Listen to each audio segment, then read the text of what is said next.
Here at Megger Valley Forge, we take employee engagement very seriously. After the engagement survey this year, we put together a committee to get suggestions from every department on how we can make things better overall. While there are many things that we are doing well, the two biggest areas for improvement that the engagement survey showed were workload and freedom of expression. The committee gathered ideas and feedback from the staff and came up with the following proposals to improve the things that affect how engaged we feel in our day-to-day jobs. First up is workload.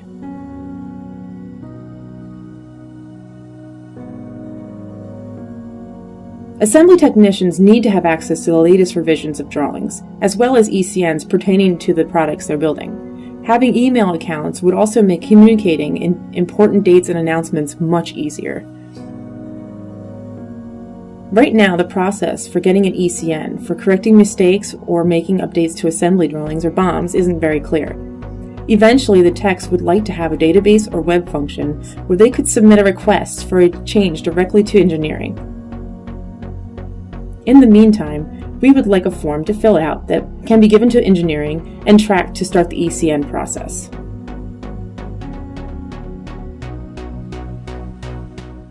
The engineering department has the highest number of survey results saying that they were overworked.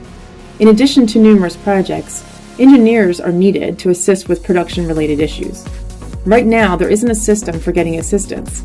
This means that assembly technicians have to stop what they are doing, go find an engineer, and then the engineer has to stop what they are doing to provide assistance. It would save time for both production and engineering if there were a system or form that could be submitted and filtered through a manufacturing manager, and then assigned to the appropriate engineer. This way, the technician doesn't have to spend time locating the engineer, and the engineer has fewer interruptions, letting them focus on projects.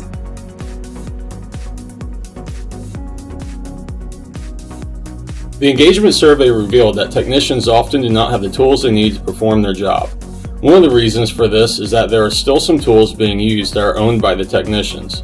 These tools are not readily available to everyone if they are personally owned. This is a problem for quality and consistency of work. It can also create delays by making tools unavailable while in a locked toolbox. It can also create feelings of resentment on the assembly floor between co-workers. Techs feel they cannot rely on their team leaders to provide them tools. If tools are needed, they have to be individually ordered, which can take a long time, and requests can get lost in the day-to-day noise. Having one centralized location for spare hand tools and specialty tools such as torque wrenches, punches, and power tools would save time and increase efficiency. This would save time in processing orders and help ensure quality and consistency of assemblies.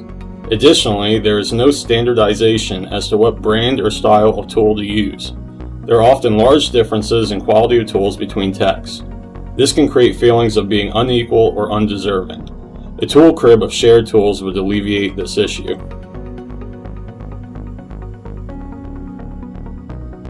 Another suggestion to help both engineers and technicians is to write troubleshooting guides for products. This would help a problem to be diagnosed and solved without engineering support.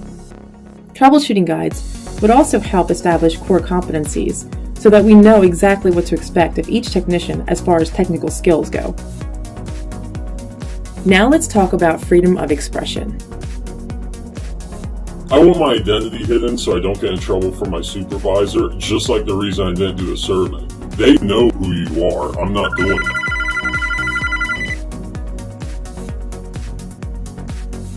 Hello, Donna Weigel here. Yeah, I'll have to call you back later.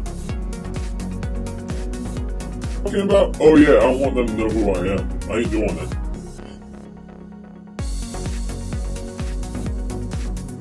Some employees feel that their voice isn't being heard and that their opinions are not being considered. Our suggestion to address this is to have a public board where employees can attach a form with their complaint or comment.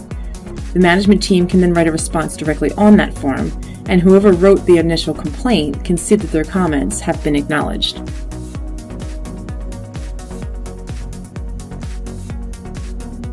While the annual review gives a good sense of employee performance, only getting feedback once a year can make goals seem unclear.